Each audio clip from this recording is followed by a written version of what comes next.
As you know, I've been using the Triggercam for a good few years now, and I was thinking of getting a new one just for my dad to use, so we can get a bit more footage on videos. But then I saw this advertised online, the ScopeMate. Looks good, so I thought I'd take a chance, give it a try. Whether I'll use it or my dad will use it, we'll work that out as we go. But I thought I'd do a quick comparison video comparing it to the Triggercam. And just seeing how it weighs up against each other. First off, I've not had a chance to get it out in the field yet. I'm going to be getting it out in the field probably on Chinese Water Day next week, where I can go in a bit more depth. But this is just going to be a bit of a quick comparison video, side by side with the Triggercam. So this is the box it comes in. Nicely packaged, like I say, come all the way from Hong Kong. Just going to open it up. Comes with a manual. Quite a lot of detail in the manual. A lot of times these days you don't really get much paper information. You've got to download the QR code and go through that. So that was nice. It's got all the information you need in there, how to use it, set it up and whatnot.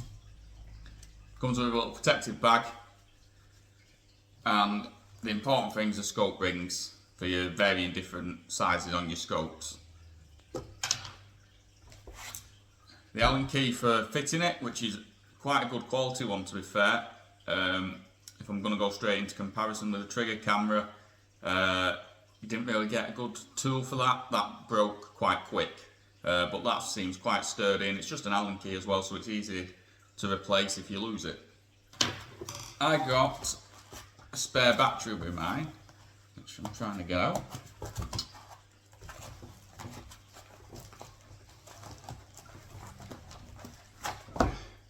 So I got a spare battery. They are just a standard battery, 3.6 volt battery, so they're easy to replace, which is sort of a bonus as well, but we'll get onto that in a bit.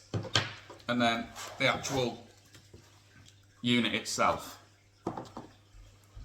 As you can notice, one reason I went for it is the screen that it's got here, because playback on the Triggercam, you've got to open the app, connect through Wi-Fi, and then you got to download the footage. It takes a while. This, you can have instant playback. So turn it on there. It turns on straight away and starts recording. I don't think I've put my SD card in it, so it won't be recording now. No, I took the SD card to get some footage off it.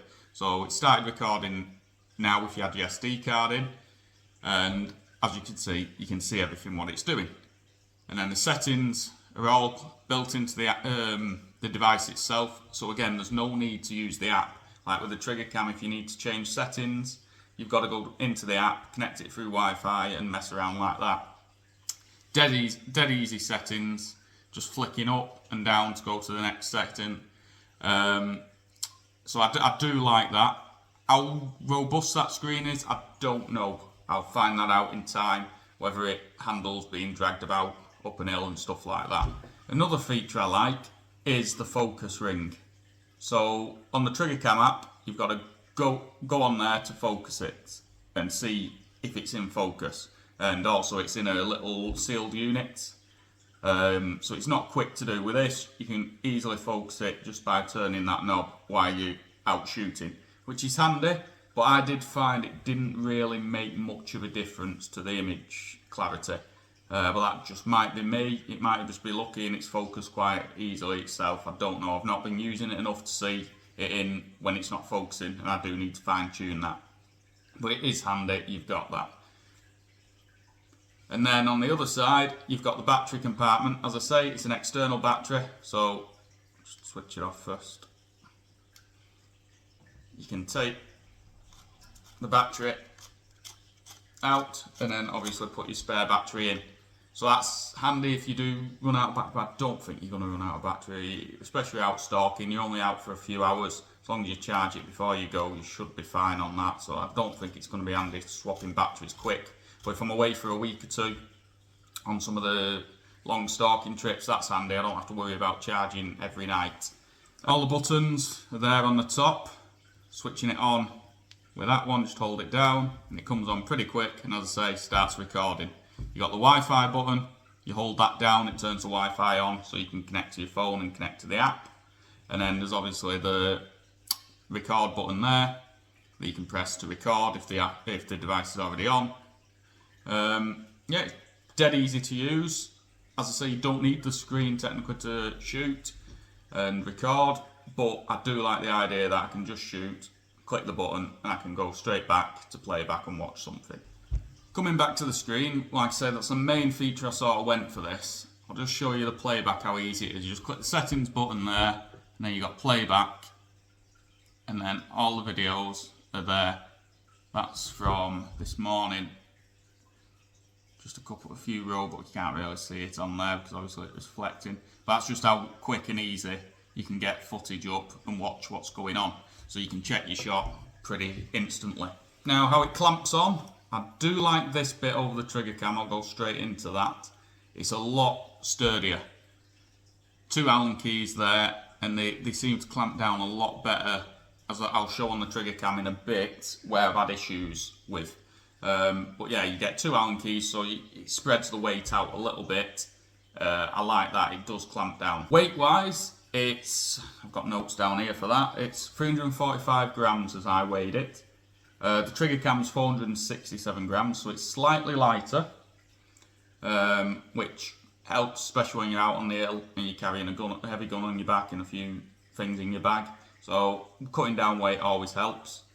The camera is only 1080p, doesn't do 4K that I can see. It says online it does, but when you go in the settings, I think it only comes up to 2.7K. Not really a big issue because, again, a lot of people don't have any devices that actually play 4K anyway, so it's not a deal breaker on that. The battery life, it says in the manual, is 7 to 15 hours recording time, which is possible because they are good quality batteries what are in them. So there is a chance that you could just switch this on, leave it on while you're out stalking, and then it's ready to go. You don't have to mess about turning it on, because the other feature which I went for is it has auto record as well. So from your recoil, it will record the shot 20 seconds before and 20 seconds after, which helps because, as you know, in a lot of my videos I forget to press the record button, or the shots had to be taken so quick not had a chance to press it. So that's a feature I'm interested in trying. Only issue is I don't know whether that'll work with the gun being on your back, and as you're walking about bouncing it around, chances are that'll probably set the recording off, you see. But as I get in the field with it, I can try that. But it's an interesting feature what could work, especially up in high seats. That'll definitely work. The part I'm a bit worried about is the IP rating, water-wise, because that is where your SD card and your charger goes. It's just a rubber flap, and if you don't get that in there proper, I don't think that's going to be very watertight. So it's a thing I'm going to have to watch and make sure that's down, because if that gets wet through, I doubt it's going to survive a lot. That's, as I'm in the field, I'll work out how well that does. And then the other bit, as you switch it on there, this light, I don't like that, especially if you're shooting in low light. That's going to be flashing near your face, it's going to light up a lot and possibly show deer could spot that. So I might put a bit of tape over that, or a bit of paint just to stop it, because it is, as you can see, quite bright as well. But it's nothing too much. As I say, the Triggercam has lights on it, but they're just not as bright as that. I find that very bright, especially if you can see there in my hand. So in low light conditions, that's going to be shining up in the wood. We've seen the Triggercam many times because I've used it on most of my videos. I think the only other scope cam I used was the Tacticam, which was on my really early videos. If you've been watching that long, cheers for that. And that was pretty much useless. I think 1 in 10 videos actually looked alright. This is, as long as everything goes right, it works pretty much perfect. And as I say, I've been using it for years now. It's a bit beaten up, which is good, showing how well designed it is, because it does feel a bit more sturdier than the ScopeMate, a bit more solid, which is handy for me because I throw stuff about like mad. I'll go straight into the thing I was talking about before with the clamp, how it clamps onto your scope. I've had issues with this on the Triggercam. I've had to replace it and put a new screw in with a new bolt because the original screw just stripped. I don't know how long it lasted. It was a few years ago when that went. So I had to put this in to replace it basically. Nothing major, but the original one that was in there it stripped very quick. I don't know whether that was through user error or it was just I was unlucky on it, but I put that in now and it does still work. Everything on the Triggercam is sealed, which is what I like, especially on them heavy rain days, especially up on Arran. You know it's not going to break. Everything's sealed in here for your charging ports.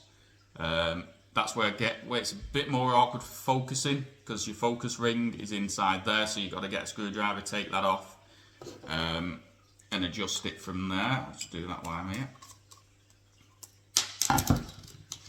So yeah, that's the little focus ring there, and then in the big one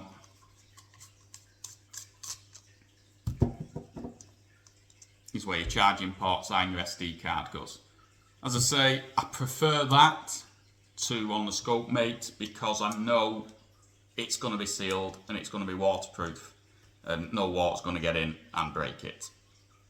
But as I say, only time will tell with the ScopeMate whether that works. I said before about the weight of the camera. This is 467 grams, so as I say, a bit heavier than the ScopeMate, which is down to the material it's made out of. It is solid material. I think it's pretty much bomb-proof, that, and the way I treat things, it probably is. The camera quality is better on paper. It does go up to 4K, and I put plenty of 4K videos up on YouTube with that. As I say, to the naked eye, you can't really tell the difference, and most devices, people don't have 4K capabilities anyway. So it's not really a deal breaker.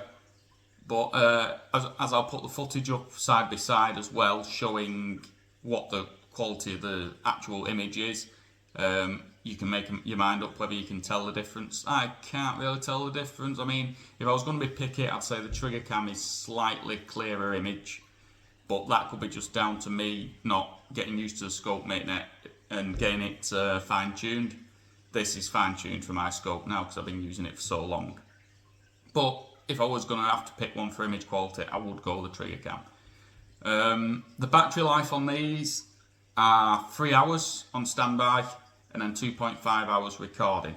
Now, I've never had issues with battery on this because all I do is I turn it on and turn it off as I use it. I don't leave it on and press the record button. I just go out stalking, and then that is sort of the issue I have sometimes. I forget to turn it on before I take the shot.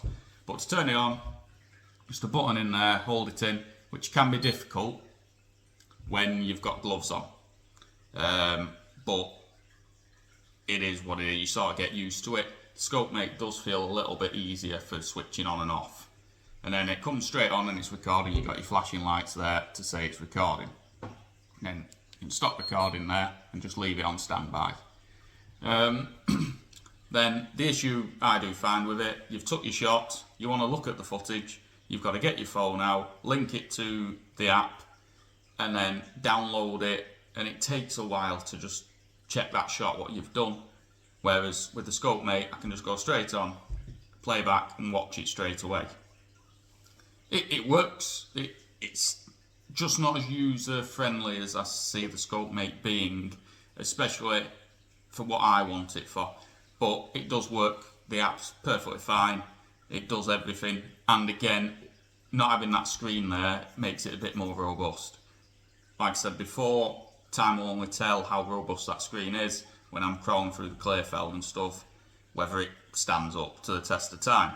This is solid, you can't break it, not much can really do. Now, putting it on the rifle, as I say, I've got my Seiko S20 here with a Trusty scope.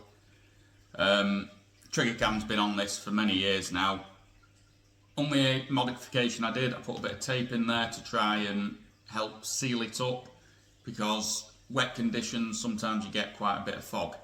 Now with a ScopeMate, it comes with a rubber ring. Whether this will help stop that fog from condensation, I don't know. It's interesting to try, so that's what I'm going to do now. Pop that on there.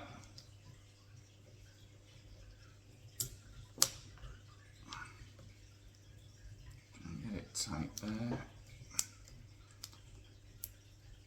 And then what I've done, I've worked out what scope rings I need for this now already. It takes 3 scope rings for my scope to fit on. I'll just line that up with the edge of my scope. It's a bit hard with the rubber, that stops it sliding about, which is another thing with the Triggercam, why I put the tape on it, because it did slide about a bit. Just try and line them up. Right, and then as I say, you've got your Allen key. It's going to be hard doing this on camera, I think. Got that on there.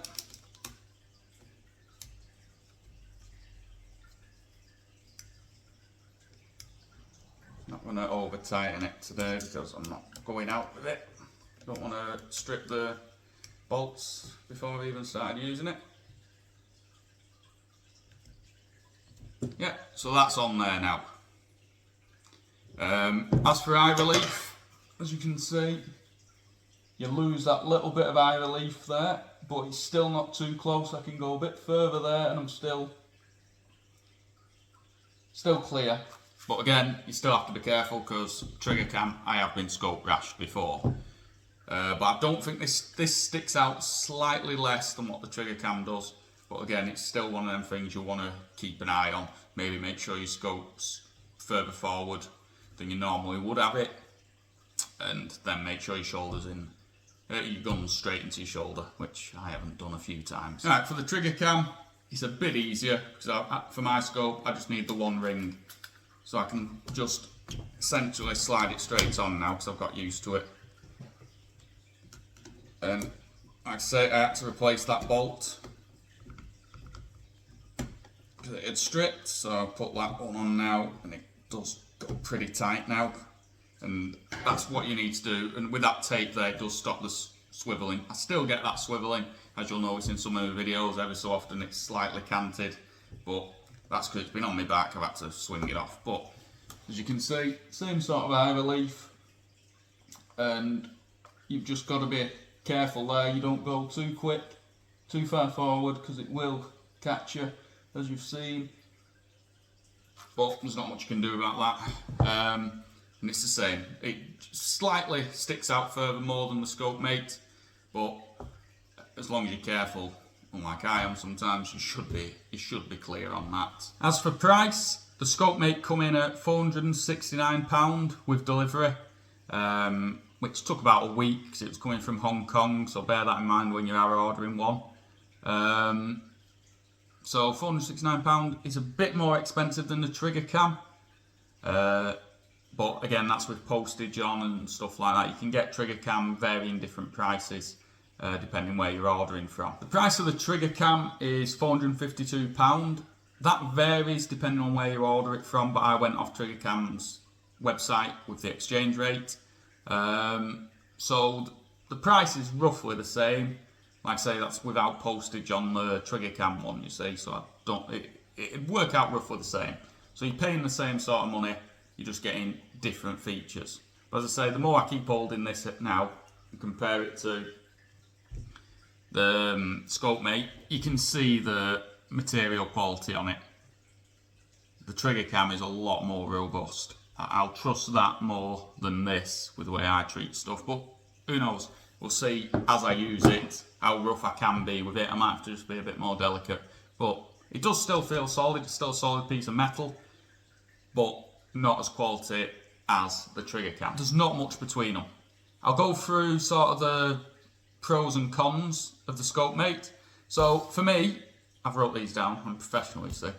The screen for playback is just could be a game changer for me because it's so much easier. You just go straight in there and you can see what you've done.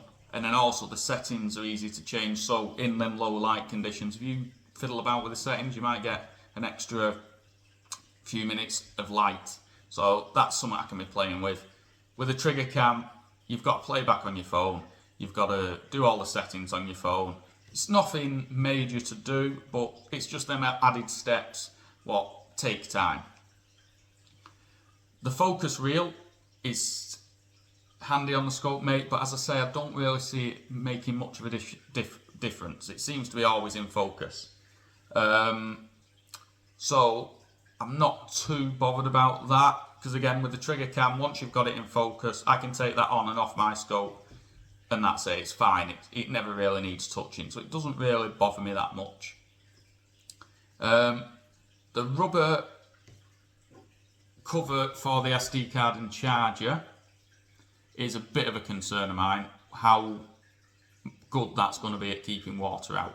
Because, as I say, the trigger camera is completely sealed. No water's got in that, and I've been in some horrible conditions. So that'll be sort of a thing to keep an eye on there.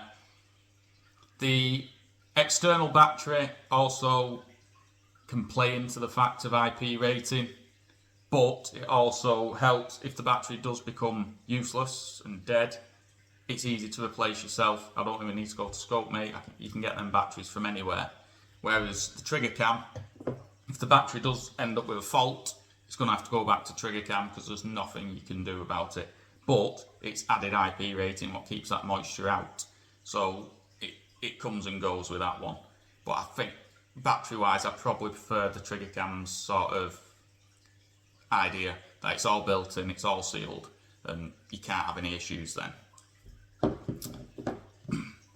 The clamp for clamping it to the scope, it's got to go to the ScopeMate because it does feel stronger. We'll see how long that lasts. As I say, the Triggercam was fine up until it wasn't. So with use, we'll see. But the fact you've got them two Allen keys, it just gives you that more surface area to clamp down and less strain on the actual bolts themselves. Whereas the Triggercam, over the years, I've ended up having to repair it and replace it. But it still works. It is repairable. I know that this is. So if it does strip on yours, you can replace it. So I know that for a fact. Not sure whether I'd be able to do it with this. It should be able to. It should even be easier, to be honest, because you've got that bigger surface area there. But that's just one thing to keep an eye out.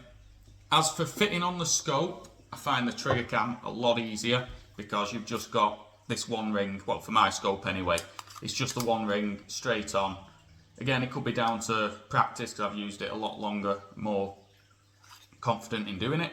But it goes straight on without any issues. The ScopeMate is a bit more fiddly because I've got to put the rubber band on, which again could be a bonus, that it could help keep moisture out. And then I've got to get 3 different scope rings on just to bring it into size. But there's not really much they could do about that. Some other person's scope, they only need 1 ring. It's just down to with my scope. So I can't really complain about that, but I will give it to Triggercam on that one. For my scope, it goes on a lot easier. In summary, I can't really tell you which I prefer at the minute because I've not used both out in the field. Both seem very similar for what you need. I think it all comes down to what you want to get out of each camera. As I say, if you want quick playback and easy functionality, I'd go with the ScopeMate because it's all there in one unit. If you want robust resilience and sort of something what you can be a bit tough with, I'd definitely go for the Triggercam because it is, you can hear it, it's solid. That's not, you've got to be really rough to break that. Again, I could be unfair to the ScopeMate because I'm not giving it a chance yet on that, but it doesn't feel as solid. But it's still solid than most stuff. But time will tell whether it can take the same beating that the Triggercam has. So again, if we're going back to that as a conclusion, I can't say the difference between them yet. They both function as they should. They both have the job, and it'll be interesting to see next week when I'm out on the Chinese water deer. So like and subscribe to the channel so you won't miss that video. And what I'm thinking of doing is one day go out with a Triggercam, one day go out with a ScopeMate, and just try and get side-by-side videos of how it works in the field. I think I'm going to have no issues with either one. as I would go for, if I was starting up today and deciding between the two, as it is, I'd probably just go and try the ScopeMate, because it's new, it's roughly the same price, and you've got a little bit of an extra feature with that screen. And I think that's the future of these scope cams. If you've got a screen on there, you're saving a lot of messing around. But that's not to say the Triggercam's no good, because I've used it for years and I swear by it. And chances are, if the ScopeMate does go okay and it stands up to the test, I'll probably be putting this on my dad's gun. So when he's out stalking, he can get some footage as well, if he remembers to press the record button. But both are great cameras from first look. So hopefully we'll see a bit more next week, and you might be able to decide from there. But I hope you enjoyed watching the video, and hopefully should get some good footage next week on the Chinese water deer, and I'll see you then.